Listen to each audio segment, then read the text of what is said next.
يسعدني أن أعبر لصاحبة السمو الشيخة فاطمة عما أكنه شخصيا لها من محبة قلبية صادقة،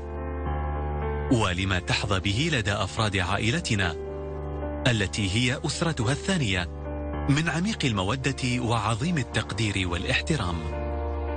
ومما يثير الإعجاب في سمو الشيخة فاطمة هو ما تتحلى به من طيبة وتواضع وبساطة ولطف، فهي تحمل رسالة نبيلة وتعمل جاهدة على القيام بها بكل إتقان وإخلاص، ليس فقط لإسعاد أهلها وعشيرتها، وإنما أيضا من أجل خدمة الآخرين وخاصة من الفئات الفقيرة، وهو ما جعلها موضع تقدير واحترام ليس من قبل أسرتنا الملكية فحسب، وإنما أيضا من طرف جميع المغاربة الذين يبادلونها مشاعر المودة الخالصة ويعرفون عطفها وحنانها وما تتميز به من روح المسؤولية والالتزام. صاحب الجلالة الملك محمد السادس ملك المملكة المغربية الشقيقة.